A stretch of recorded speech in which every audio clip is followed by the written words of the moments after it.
You think you know about the horrors of World War I. We talk about the trenches, the machine guns, the artillery. But some of the weapons born in that war were on a different level of nightmare altogether. Chemical weapons are a prime example, but have you ever stopped to really wonder about them? How they actually worked on a human body, what it felt like, just how many twisted varieties they cooked up in those labs? Well, if you've ever been curious, you're about to get your answers. But let me be crystal clear before we start. This is your warning. Once you hear this, you can't unhear it. The reality is worse, far worse than anything you're probably picturing.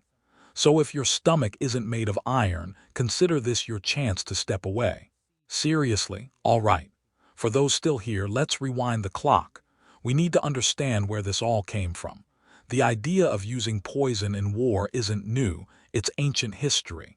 Centuries ago, armies would poison wells during a siege, or use toxic smoke to flush out defenders in a cave or fortress.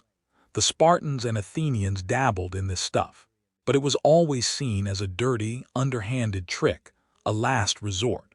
Fast forward to the dawn of the 20th century, right before the Great War. The major powers had experimented with chemical agents, but they mostly shrugged them off.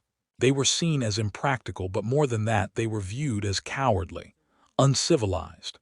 Think about the irony. It was perfectly honorable to shred a man with a machine gun or blow him apart with a shell.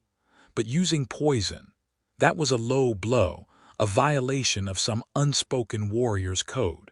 So these weapons gathered dust on a shelf, a grotesque idea nobody took seriously. Then the war started. Everyone expected a short, glorious conflict of sweeping maneuvers and brave charges.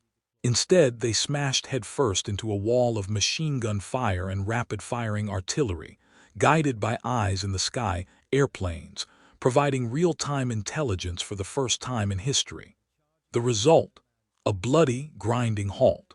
Two massive armies dug in, creating a line of trenches that snaked from the North Sea all the way to Switzerland, the infamous Western Front. And there they sat, stuck, a stalemate the likes of which no one had ever seen. Charging across, no man's land was just suicide. Even if you captured a trench section, you were so battered that the inevitable counterattack would throw you right back out. They tried everything. Tunneling underneath, small raids, the first clumsy tanks, even improvised body armor. Nothing could crack the code. Slowly, desperately, that cowardly idea started to sound less like a disgrace and more like a potential solution. Maybe, just maybe, poison was the key. There was a problem, though. It was officially forbidden. The 1899 Hague Declaration and the 1907 Hague Convention had specifically banned projectiles designed to spread, asphyxiating or poisonous gases. The world had already agreed this was too cruel.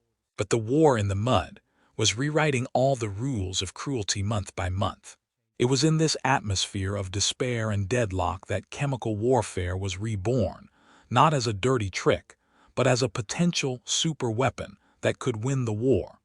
The Germans were first to seriously revisit the idea. They started looking for loopholes, because there's always a loophole. The conventions banned projectiles that released gas, like artillery shells. But they said nothing about just letting the wind do the work. If you released gas from canisters on your own side and let a breeze carry it over to the enemy, was that technically illegal? They decided it wasn't explicitly forbidden, so why not? The French actually fired the first shot in a way. They used tear gas grenades. But it was such a weak, ineffective attempt that the Germans didn't even realize they'd been attacked. It was a fizzle. The Germans, however, were preparing something much darker, chlorine gas. Chlorine is heavier than air, so it would sink down into the trenches where men lived. And in high concentrations, it doesn't just choke you, it destroys your lungs from the inside in minutes. To skirt the rules, they prepared thousands of canisters filled with liquid chlorine. The operation was even given a chillingly clinical code name, Operation Disinfection. Let that sink in for a second. The stage was set for April 22, 1915, near the town of Ypres. In the late afternoon, Allied troops in their trenches saw a strange, greenish-yellow cloud creeping toward them from the German lines. Some thought it was just a smoke screen. They were tragically wrong. The Germans opened the valves. Over 150 tons of chlorine gas were released along a 4-mile front. What followed was pure, unadulterated horror. There were no gas masks issued.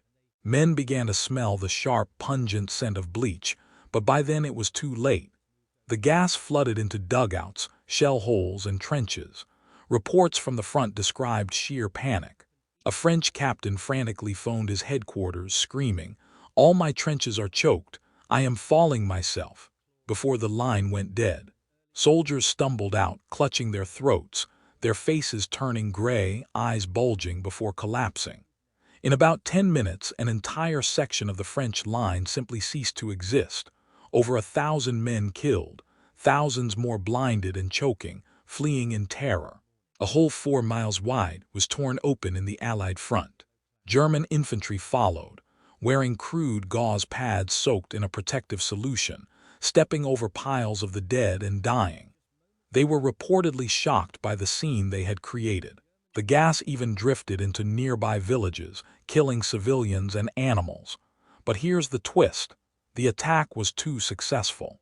The German high command was stunned by its own weapons' effectiveness and hadn't prepared enough reserves to exploit the gap fully. This gave the Allies just enough time to scramble Canadian and British troops to plug the hole. Those Allies, without masks, resorted to desperate, grim improvisation, soaking cloths in urine and holding them over their faces, as ammonia could neutralize the chlorine. Imagine that. In the midst of all the other horrors, now you're breathing through a piss-soaked rag because it's better than the alternative. The war had just changed forever. The global outcry was immediate. Germany was painted as savage, barbaric cowards in newspapers worldwide. But the genie was out of the bottle. The Allies, now under the convenient excuse of "they started it," began their own frantic chemical weapons programs. The British formed special gas units and tried their own chlorine attack at the Battle of Ypres. It was a catastrophic failure. The wind changed, blowing the gas back onto their own lines. Wrong tools were issued, so many canisters couldn't even be opened. More British soldiers were gassed by their own weapon than Germans. It was a fiasco, but the arms race was on. By late 1915, everyone was in the game. The French upped the ante by introducing phosgene, often mixed with chlorine. This was the deadliest killer of the war. Then, in 1917, the Germans unveiled their masterpiece of misery, mustard gas. So let's break down this terrible trio and what they did to the human body. Strap in. Chlorine was the brutal beginner. Its mechanism is simple and vicious. When you inhale chlorine, it reacts with the water in your mucous membranes, your eyes, nose, throat, and especially the moist lining of your lungs. This reaction creates hydrochloric acid inside your body. Your lungs are essentially burned by acid. In response, the lung tissue desperately secretes fluid to try and cope. The cause of death: you drown. You drown from the inside, your own lungs filling with fluid as they chemically burn. The scenes left behind were unspeakable. Phosgene was the silent assassin. Unlike chlorine, it was colorless and had only a faint smell of musty hay or cut grass. Soldiers often didn't realize they'd been exposed until it was far too late. Phosgene also attacks the lungs, but its effects are delayed, sometimes by hours. A soldier could walk away from the front line feeling a little off, report to a medic, and be told there was nothing to be done. They were dead men walking. The damage was irreversible, and hours later, they would succumb to the same horrific pulmonary edema as chlorine victims. Phosgene is believed to have caused about 80% of all chemical weapon deaths in WWI because it was so stealthy. Then there was mustard gas, the king of battle gases. This was different. It's a blistering agent. It doesn't need to be inhaled to kill you. It attacks any exposed skin and eyes. It smelled faintly of garlic or onions. And like phosgene, its effects were cruelly delayed. A soldier exposed in the morning might feel fine until that evening, when his skin would begin to redden, itch, and then erupt in massive, painful blisters. The worst areas were warm, moist places like the armpits and groin. Eyes would swell shut, causing temporary blindness. If inhaled, it burned the lungs too. Mustard gas wasn't the biggest killer, but it was the great incapacitator. It created floods of agonized, blistered, blind casualties that overwhelmed medical stations. In just 3 weeks after its debut, Allied gas casualties matched the total for the entire previous year. The gas could linger for days in cold, damp conditions, contaminating the ground and uniforms, forcing the creation of decontamination stations. The Eastern Front saw its own nightmares, like the legendary Attack of the Dead Men at Osowiec Fortress, where poisoned, coughing Russian soldiers, wrapped in bloody bandages, launched a counterattack so terrifying it made the Germans flee. The Italians suffered a devastating attack at Monte San Michele, where a single gas cloud killed over 2,000 men. By 1917 to 1918, gas wasn't a surprise. It was standard. Roughly 1 in 10 artillery shells contained a chemical agent. They'd fire it behind lines to disrupt supplies, or mix gas shells with high explosive ones, so soldiers couldn't distinguish the telltale pop of a gas round and get their masks on in time. The defense, of course, was the gas mask. They evolved rapidly from cloth pads to the British small box respirator, a fairly effective design. But no mask was perfect, especially against mustard gas that could burn you through your clothes. Soldiers lived with the constant, gnawing anxiety of the gas alarm, the frantic fumbling with masks, and the suffocating, claustrophobic fight that followed. The numbers are staggering. About 124,000 tons of chemical agents used, causing roughly 1.3 million casualties, with an estimated 90,000 deaths. But numbers don't capture the uniquely grotesque suffering. A bullet or shell is terrifyingly quick in comparison.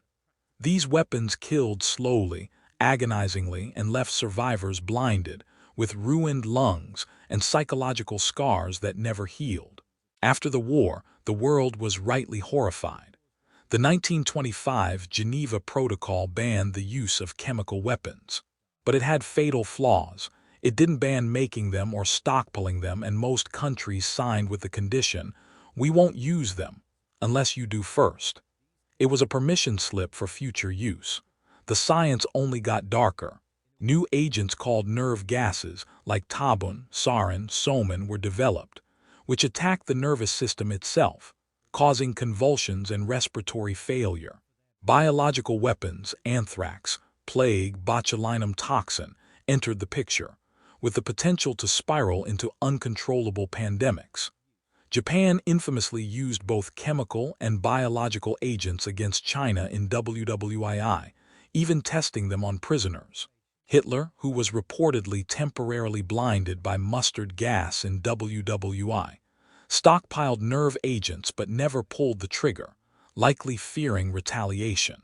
The Cold War saw massive stockpiles grow. They've been used in horrific, isolated conflicts since, like the Iran-Iraq War in the 1980s. Finally, in 1993, the world drafted the Stronger Chemical Weapons Convention, banning not just use, but also development, production, and stockpiling, with orders to destroy existing caches. But knowing human history, knowing our capacity for finding new ways to inflict suffering, would anyone be surprised if these weapons, in some new, terrible form, found their way onto a battlefield again? The story of chemical warfare is a grim lesson. It's a lesson about desperation, loopholes, and the terrifying places science can go when the rules of humanity are left behind in the mud. If you think you have the stomach for it, you can look up the images and first-hand accounts. But remember, I warned you. You can't unsee that either.